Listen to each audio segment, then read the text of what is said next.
Previous year के जो papers के हिसाब से मैं जो टॉपिक करवा रही हूँ उन टॉपिक से आप एक बार पेपर उठा के देखिएगा। उनसे हर बार क्वेश्चंस आ रहे हैं। और बुद्धि के सिद्धांत में अगर बात करें तो मैंने पूरा बुद्धि का सिद्धांत ना पढ़ा कि मैंने गार्डनर को इसलिए पढ़ा रही हूँ मैं, क्योंकि गार्डनर से निश्चित है हर टेट में क्वेश्चन आता है, तो गार्डनर इम्पोर्टेंट है। ठीक है, तो हम बात करें हार्वर्ड गार्डनर के बहुबुद्धि सिद्धांत की। तो गार्डनर अमेरिका के एक संज्ञानात्मक साइकोलॉजिस्ट थे, कॉग्निटिव साइकोलॉजिस्ट थे। इन्होंने पहले लोग यह मानते थे कि बुद्धि सिर्फ एक ही प्रकार की होती है जिसके द्वारा हम किसी भी विषय वस्तु को अगर आपको समझना है तो उसे या तो आप उसे याद कर सकते हैं, या तो फिर किताबों के द्वारा पढ़ सकते हैं, या तो फिर समझ सकते हैं। ठीक है, परंतु हार्वर्ड गार्डनर ने बताया कि किसी भी चीज़ को समझने के लिए उसके अलग अलग तरीके हो सकते हैं। इट्स डिपेंड ऑन एबिलिटी, मतलब ये खुद की क्षमता पर डिपेंड है कि हम चीज़ों को कैसे सीख रहे हैं। अगर बात करें तो हमारे जो बहुबुद्धि जो सिद्धांत है, हार्वर्ड गार्डनर का जो सिद्धांत है, वो कहते हैं कि जैसे स्पियर्समैन ने द्विकारक दिए थे, बिने ने एक कारक दिया था, वहीं हमारे हार्वर्ड गार्डनर कहते हैं कि बुद्धि बहुआयामी है और बहुकारक सिद्धांत है। ठीक है, ये एक मनोवैज्ञानिक थे, मतलब एक न्यूरो मनोवैज्ञानिक थे, और ये कहते थे कि बुद्धि के एक आयाम नहीं होते, बुद्धि अनेक आयामों से मिलकर बनी होती है। यानी कि किसी भी कार्य को करने का तरीका एक नहीं हो सकता, उसको करने के तरीके अलग अलग होते हैं और उसको अलग अलग तरीकों से समझा जा सकता है और उसको किया जा सकता है। ठीक है, इस सिद्धांत से उन्होंने जो मेन बात थी वो उन्होंने ये स्पष्ट किया था कि मान लो अगर किसी व्यक्ति के अगर मान लो उसके पैर के लग गई है तो जरूरी नहीं कि वह प्रभाव उसके पूरे शरीर पे पड़ेगा। नहीं, अगर उसकी कोई हाथों की कलात्मक है तो वह उसमें आगे हो जाएगा, क्षमता पर ही पड़ता है। उन्होंने कहा था कि अगर एक चीज खराब होती है तो उसका प्रभाव एक ही क्षमता पर पड़ता है, ना कि उसके और अंगों पर पड़ता है। ठीक है, अब जो पहला क्वेश्चन बनता है, बहुबुद्धि का सिद्धांत किसने दिया? हार्वर्ड गार्डनर ने। बहुबुद्धि के सिद्धांत को क्या कहते हैं? Frames of mind. ओके, दूसरी बात, इन्होंने कितने कारक बताए थे? तो इन्होंने जो गार्डनर जो थे उन्होंने 7 कारक बताए थे। ठीक है, उसके बाद 7 कारक के बाद में अपन बात करें तो देखिए आप, बुद्धि का स्वरूप एकाकी ना होकर बहुकारक होती है, मैंने आपको मेरी भाषा में बता दिया है। तथा प्रत्येक बुद्धि एक दूसरे से अलग होती है, प्रत्येक ज्ञान एक बुद्धि से बिल्कुल। मैंने बताया था कि अगर किसी कारण से हमारा एक अंग क्षतिग्रस्त हो जाता है तो उसका प्रभाव हमारे सारे पक्षों पर नहीं पड़ता। ठीक है, हो गई बात क्लियर। बहुआयामी होते हैं, बिल्कुल 1983 में दिया था, ये मैंने आपको यहाँ पे बता दिया। 1983 में हार्वर्ड गार्डनर बहुबुद्धि का सिद्धांत, एक न्यूरो मनोवैज्ञानिक थे और अमेरिका के थे। ठीक है, कितने दिए? तो उन्होंने 7 कारक दिए। 7 कारक में से जो पहला उन्होंने परिवर्तन किया, 8वां कारक दिया, वो दिया था 1998 में। द्वितीय जो दिया वो दिया था 2000 में, 9वां, और अब फिलहाल वो क्या कर रहे हैं, 10वें पे संशोधन कर रहे हैं। ठीक है, 10वें पे वह भी। तो जो उन्होंने 8वां जोड़ा वो कौन सा था? प्रकृतिवादी और अस्तित्ववादी। बिल्कुल इंपॉर्टेंट है कि हार्वर्ड गार्डनर ने 8वां कारक कौन सा जोड़ा, तो वो है प्रकृतिवादी बुद्धि, और 9वां कौन सा जोड़ा? अस्तित्ववादी बुद्धि।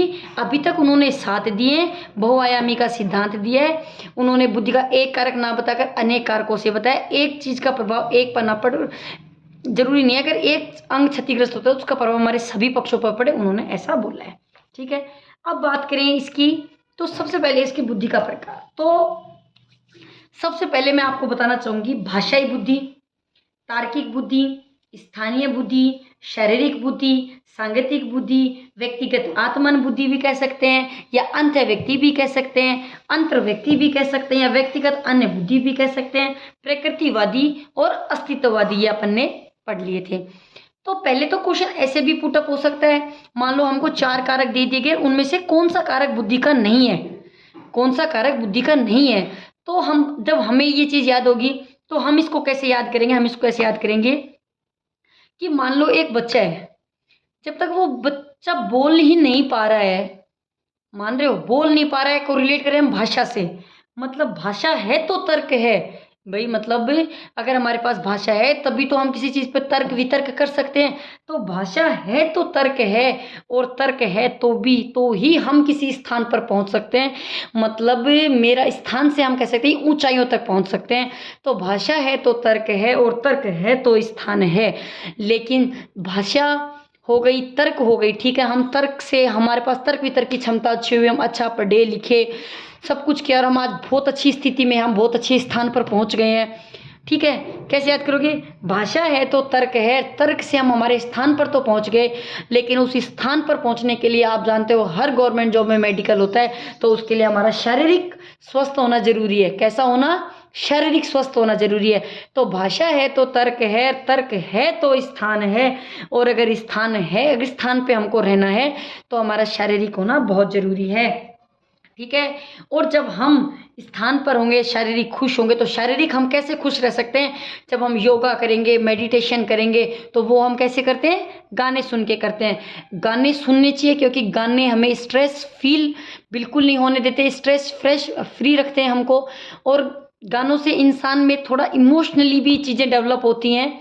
ठीक है, और जब हम मेडिटेशन या योगा करते हैं तो ये चीज़ें काफ़ी अच्छी होती हैं। ठीक है, कुछ मेडिटेशंस की ट्यून्स होती हैं, उनको सुनना चाहिए। तो अलग अलग चीज़ें अलग अलग। तो भाषा होगी तो तर्क होगा, जब हम तर्क कर पाएंगे तो ही हम ऊंचाइयों पे एक स्थान पर पहुंच पाएंगे, और जब हम स्थान पर पहुंच पाएंगे तो स्थान पर हम तभी बताओ हम शारीरिक रूप से सही होंगे, और जब हम तर्क करेंगे, ठीक है, उसके बाद आती है संगीत की बात। जब हम संगीत की बात करेंगे तो उसके बाद हमारी बात आती है व्यक्तिगत आत्मन बुद्धि। ठीक है, कि जब हम खुद को खुद समझ पाते हैं, हम दूसरे को नहीं। अंत है व्यक्ति मतलब सिर्फ इंसान, जिसको हम बोल सकते हैं कि अंतर्मुखी व्यक्ति होता है, वो जो खुद की बातों को समझ सकता है, उन्हें खुद की बातें समझानी नहीं आती दूसरों को। दूसरी बात है अंतरा व्यक्ति, जैसे मैं कह सकती हूँ, जैसे कोई मनोवैज्ञानिक होते हैं, जैसे हमारे जो साइकोलॉजिस्ट होते हैं, जैसे कोई माइंड संबंधित कोई बीमारी हो जाती है, कोई संकी टाइप का कोई भी हो जाता है, हम उसको एक मतलब न्यूरोलॉजिस्ट के पास ले जाते हैं, तो फिर वो जैसे भी उनका कोई ट्रीटमेंट होता है, वो उससे बात उगलवाते हैं, फिर उन बातों की जानकारी लेते हैं, फिर वो उनका समस्या का समाधान करते हैं। ठीक है, उसके बाद आती है हमारी प्रकृतिवादी बुद्धि। ठीक है, इनको हम अलग से विवरण से पढ़ेंगे, लेकिन मैं आपको याद करवा रही हूँ कि जब व्यक्ति संगीत सुनेगा, तो संगीत सुनने के लिए कहाँ जाएगा? प्रकृति में। मैंने बताया था कि हम पार्क में जाएं, तो वहाँ मान लो अब गार्डन होता है, पेड़ पौधे होते हैं, तो वहाँ हम ये चीज़ें इजीली कर सकते हैं, और फ्रेश एयर होती है तो वहाँ अच्छा होता है। अस्तित्ववादी।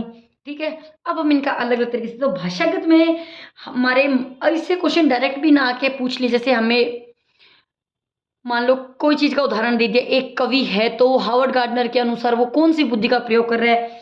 तो हमारे जो लेखक होते हैं, जो हमारे कवि होते हैं, जो हमारे मीडिया कर्मी होते हैं, उपन्यास क्रिया होते हैं, जो हमारे प्रवक्ता होते हैं, जो हमारे राइटर्स होते हैं, वो सब हमारे भाषाई ज्ञान में आते हैं।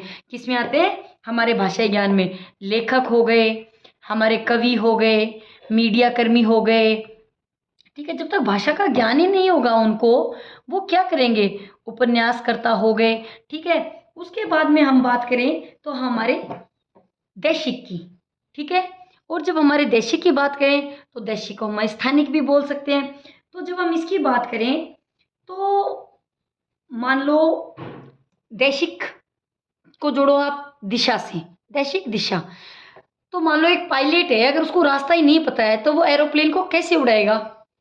तो वो जो बुद्धि होती है, जैसे एक ड्राइवर हो गया, जैसे एक पायलट हो गया, जैसे एक नाविक हो गया, जैसे एक मूर्तिकार हो गया, एक चित्रकार हो गया, एक सर्जन हो गया, शतरंज हो गया, आर्किटेक्चर हो गया, इन सबको दिशा का ज्ञान होना जरूरी है।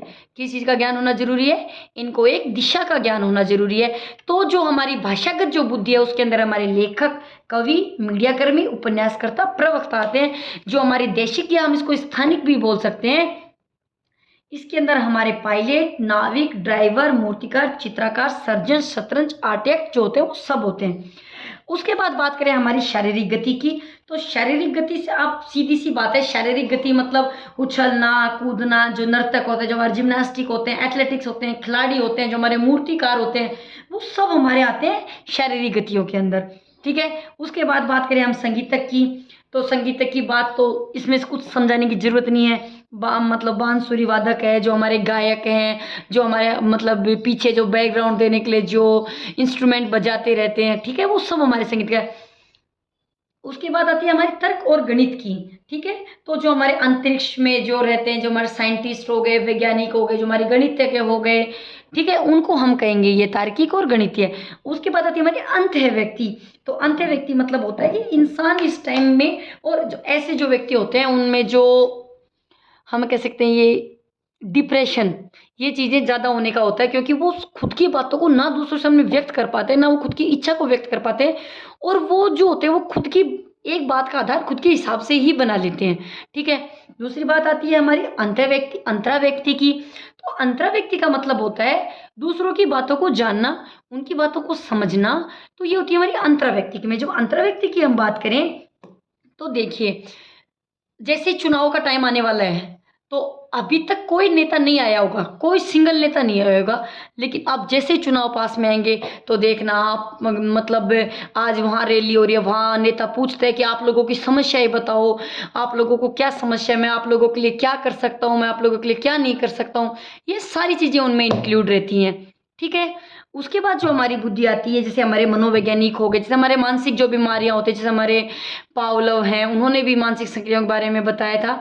तो ये उनकी बात है। उसके बाद हमारी प्रकृतिवादी, तो जो हमारे खनिज होते हैं, पेड़ पौधे, पशु पक्षी, इन सब में जो विभेदन करना होता है वो हमारी प्रकृतिवादी में आता है। और अस्तित्ववादी जो हमारे दार्शनिक जो पहले हुए, जिन्होंने घूम घूम के चीज़ों को, जैसे मतलब कुछ निष्कर्ष निकाले, उन्होंने वो चीज़ें लिखी प्रकृति के बारे में।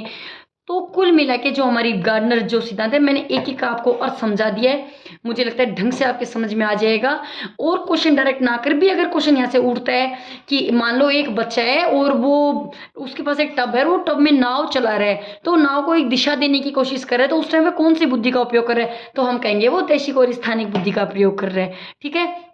जैसे मैंने कहा कि राम गाना गाते गाते जा रहा था और वह कुछ सोच रहा था, तो उसमें कौन सी बुद्धि का, तो उसमें सांकेतिक बुद्धि का प्रयोग हुआ कि वो कुछ जो सोच रहा है वो उसी हिसाब से ही गाना गा रहा होगा। तो ये हमारे हार्वर्ड गार्डनर की बुद्धि है। अमेरिका के थे, न्यूरो मनोवैज्ञानिक थे, 7 प्रकार के थे। फ्रेम ऑफ माइंड जो उनकी थी, उसमें मल्टीपल इंटेलिजेंसी इन्होंने बुक वो दी थी। उसके बाद इन्होंने 7 प्रकार बताए थे, 8वां प्रकृतिवादी, 9वां अस्तित्ववादी। इनके प्रकार मैंने आपको एक एक बता दिए। और हार्वर्ड गार्डनर के बुद्धि सिद्धांत को मैं यही समाप्त करती हूँ।